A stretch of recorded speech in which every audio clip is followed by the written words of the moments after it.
Welcome student, SVM online class में आपका स्वागत है। और आज बात करेंगे हम क्लास 8 के ज्योग्राफी की। तो क्लास 8 की बात करेंगे हम एसएसटी की, जिसमें हम ज्योग्राफी पढ़ेंगे, भूगोल।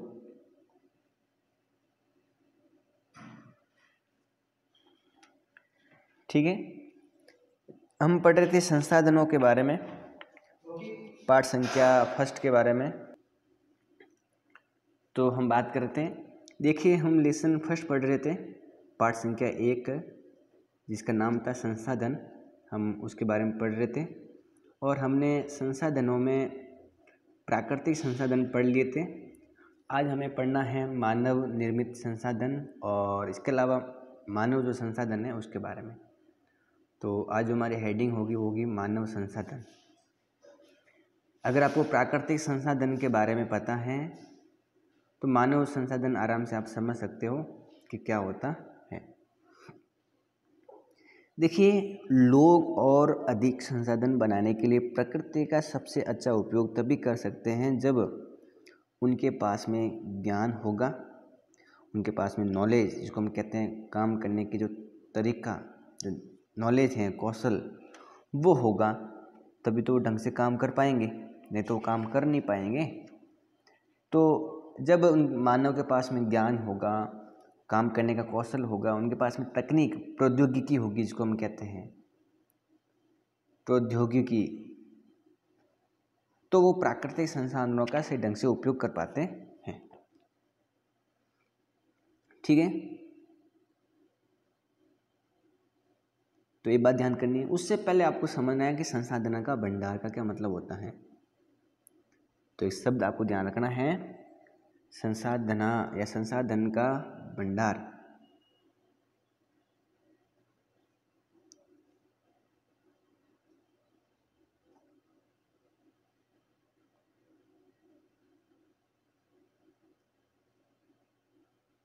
भंडार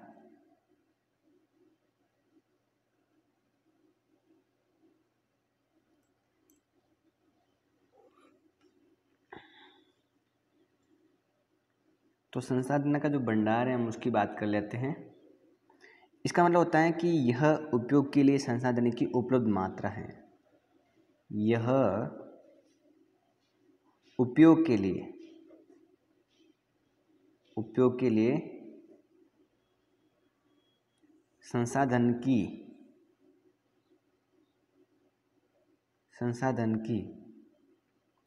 उपलब्ध मात्रा है।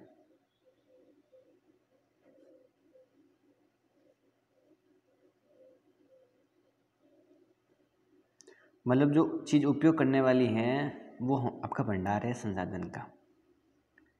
ठीक है, तो जो मानव संसाधन जिसकी हम बात कर रहे हैं, जिससे मतलब है कि लोगों की जो संख्या है और उनकी जो योग्यता है, वो शारीरिक हो सकती है, वो मानसिक हो सकती है। उससे तो मानव संसाधन है नहीं, लोगों की संख्या, जो उनके पास में कुछ कर गुजरने की ताकत है, उनके पास में अपनी एक योग्यता है, वो मानसिक है या हम कह सकते हैं कि वो शारीरिक है। तो मानसिक या शारीरिक जो योग्यता है, जो लोगों की संख्या है, वो उससे मतलब है हमारा मानव संसाधन। यदि भी हम देखें तो मानव को संसाधन मानने के संदर्भ में लोगों के मतभेद हैं। कुछ कहते हैं कि मानव संसाधन है, कुछ कहते हैं मानव खुद संसाधन नहीं है। तो हम बात कर रहे हैं कि इंसान जो खुद, क्या वो एक संसाधन है? जैसे प्रकृति से कोई चीज़ निकली है, हम उसका उपयोग कर रहे हैं तो हम उसको संसाधन कहते हैं। लेकिन क्या इंसान को हम संसाधन कह सकते हैं? तो इससे हम देख सकते हैं कि मनुष्य की जो कुशलता है, उसके पास में जो चीज़ें हैं, वो उसे क्या होता है कि भौतिक पदार्थों को मूल्यवान बनाने का एक उनके पास में ही सहायक है। ज़मीन से कोई चीज़ निकली है, वो मूल्यवान नहीं है, लेकिन मानव की वजह से, इंसान की वजह से वो मूल्यवान बनी है। तो क्यों नहीं हम मानव को इस संसाधन के अंदर शामिल करें। तो मानव को संसाधन में शामिल करने के पीछे हमारे रीज़न भी हैं ठीक है, तो ये भी ध्यान रखना है आपको। तो मानव एक संसाधन है और आप सभी जानते हैं कि शिक्षा और स्वास्थ्य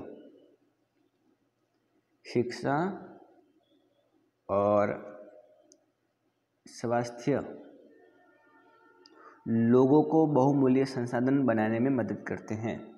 किसी का स्वास्थ्य अगर बढ़िया है और उसके पास शिक्षा है तो वो एक मूल्यवान संसाधन बनेगा वो व्यक्ति। तो लोगों को मूल्यवान संसाधन बनाने में जो चीज़ हमारे पास में उपलब्ध है वो है शिक्षा और स्वास्थ्य, ठीक है। और अधिक संसाधनों के निर्माण में जो समर्थ चीज़ें हैं, समर्थ होने के लिए लोगों के जो कौशल है उसमें जो सुधार करना है, तो अगर उसमें हम सुधार करते हैं तो फिर हम कहते हैं मानव संसाधन का विकास हो रहा है। तो एक शब्द आया है मानव संसाधन विकास। मानव संसाधन विकास का मतलब ये होता है कि लोगों को इस प्रकार से टैकल करना, लोगों को इस प्रकार से सुविधाएं और लोगों को इस प्रकार से उसमें कौशल बढ़ाना। तो अगर लोगों के अंदर कुछ काम करने का कौशल बढ़े, उनके पास में ताकत बढ़े, उनके पास में किसी चीज़ को और अधिक मूल्यवान बनाने की जो नॉलेज है, जो ज्ञान उनके पास में अगर आए तो हम बोलेंगे मानव विकास या मानव संसाधन का विकास हो रहा है। तो ये मानव संसाधन के बारे में आपको ध्यान रखना है। अब पढ़ते हैं कि जो संसाधन हमारे पास में हैं उनका हम रखरखाव, उनका संरक्षण किस प्रकार से करें। तो संसाधन संरक्षण, तो सबसे पहले जो बात आपको ध्यान में रखनी है कि हमारे जो प्रकृति में जो संसाधन मिल रहे हैं, जो पाए जाते हैं, उनका हम रख रखाव किस प्रकार से करें, उनका संरक्षण किस प्रकार से हम करें, हम उनकी बात करते हैं, ठीक है। तो मैंने आपको कहा है कि संसाधन का संरक्षण करना ज़रूरी है क्योंकि आने वाले लोगों को भी संसाधनों की जरूरत पड़ेगी, तो फिर वो कहाँ से लाएंगे। कुछ ऐसे संसाधन हैं जो ख़त्म हो जाएंगे तो फिर उनको दोबारा यूज़ करने के लिए हमारे पास में कुछ उपलब्ध चीज़ें नहीं होगी। तो अगर हम संसाधन संरक्षण की परिभाषा और इसके शब्द की अर्थ की तरफ जाएं तो इसका मतलब होता है कि संसाधनों का सतर्कतापूर्ण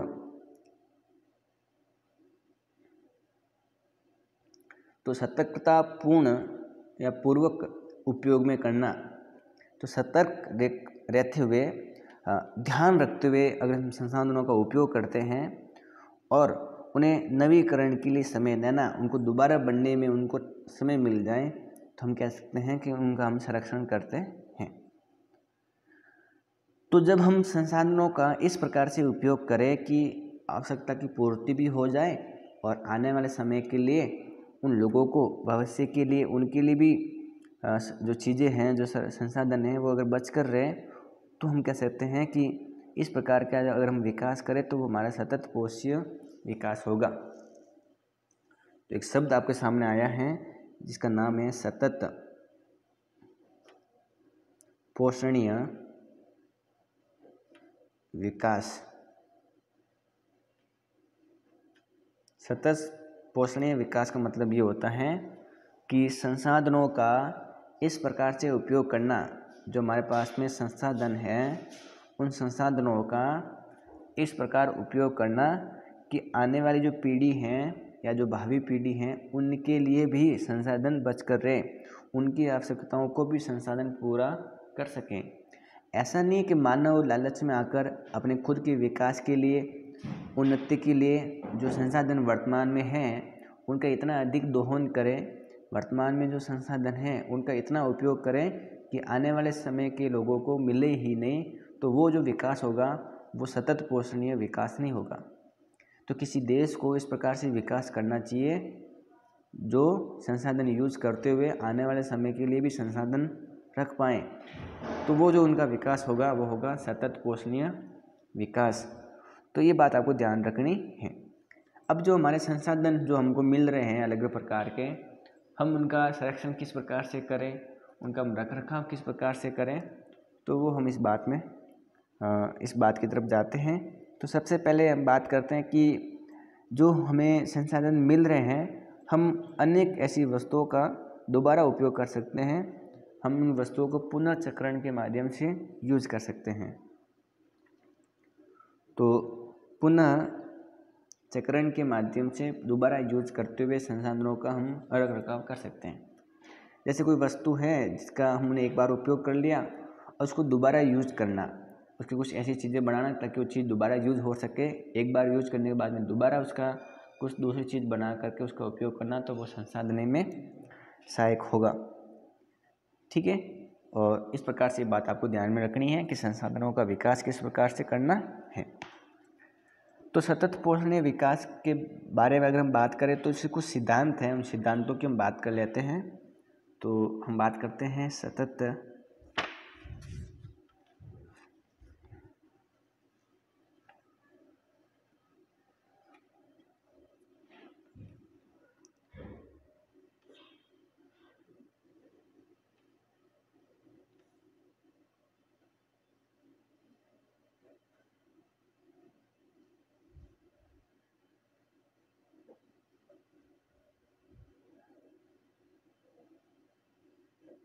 सिद्धांत। ठीक है, सिद्धांत की बात करते हैं।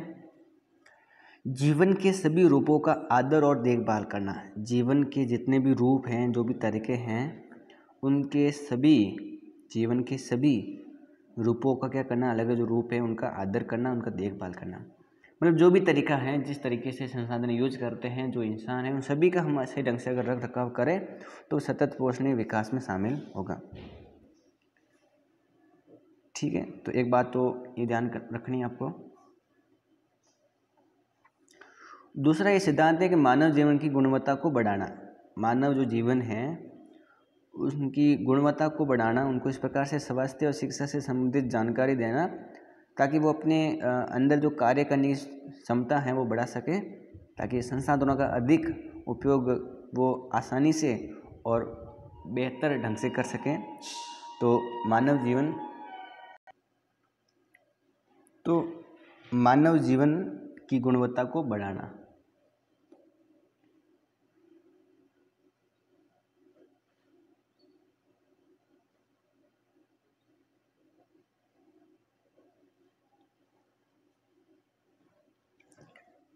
ठीक है, तो ये बात आपको ध्यान में रखनी है।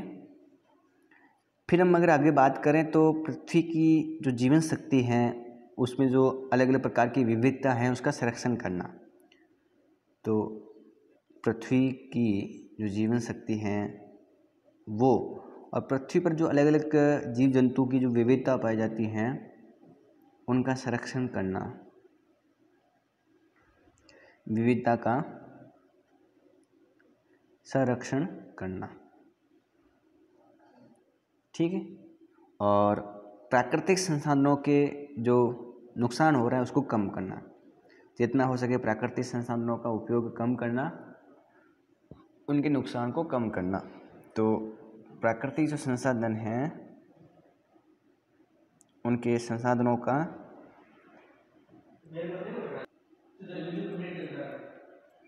प्राकृतिक संसाधनों के नुकसान को कम करना,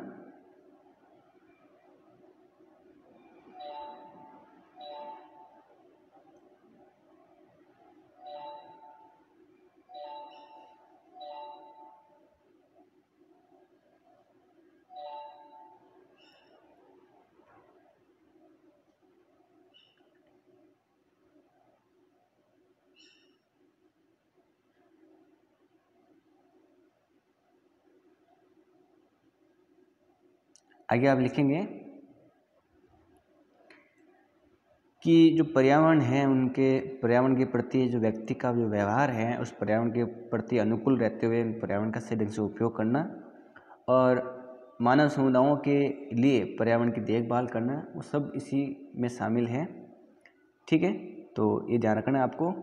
और इसके अलावा अगर हम बात करें तो जो हमारी पृथ्वी है और इस पर रहने वाला जो लोग हैं या जो इंसान हैं वो क्या करें, वो इन पेड़ पौधों की रक्षा करें और पारितंत्र की सुरक्षा करते हुए उनसे जुड़े हुए अपना जीवन यापन करें। तो सबसे पहले मानव के कुछ कर्तव्य होते हैं अपने प्रकृति के रूप में, प्रकृति के तरीकों के रूप में। जैसे वो संसाधनों का उपयोग, नवीकरणीय संसाधनों का उपयोग सतत पोषणीय करें, कौन से संसाधनों का? नवीकरणीय संसाधनों का तो उपयोग है वो सतत पोषणीय करें।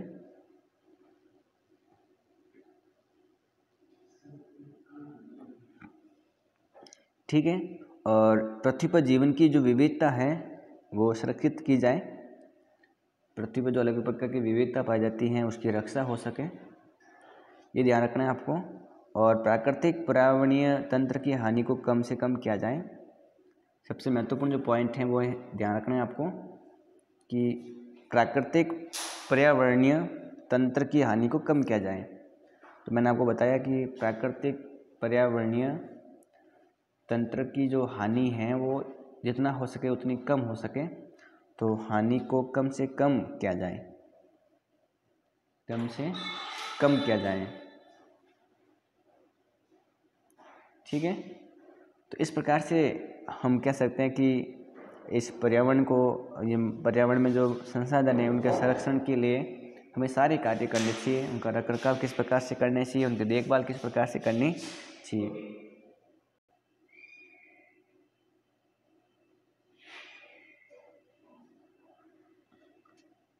ठीक है। तो ये बात आपको ध्यान में रखनी है कि किस प्रकार से ये व्यक्तिगत रूप से हम देखें तो इनको प्राकृतिक संसाधनों को संरक्षण करना चाहिए। तो आज हमने प्राकृतिक संसाधन और संसाधनों के बारे में पढ़ा है और हमारा लेसन भी पूरा हो गया है। ठीक है। तो आपका जो ये लेसन है वो समाप्त होता है। जो नया लेसन है, लेसन संख्या जो 2 है, वो हम अगले वीडियो में पढ़ेंगे। पाठ संख्या 2 में हम देखेंगे किस प्रकार से हमारी भूमि है, उसकी क्या क्वालिटी है, मृदा, जल और प्राकृतिक जो वनस्पति है, जो वन्य जीवन जो संसाधन हैं उनके बारे में पढ़ेंगे। और आज इस वीडियो में इतना ही, बाकी बात करेंगे अगली वीडियो में। वीडियो को लाइक करें, चैनल को सब्सक्राइब करें और वीडियो को शेयर करें।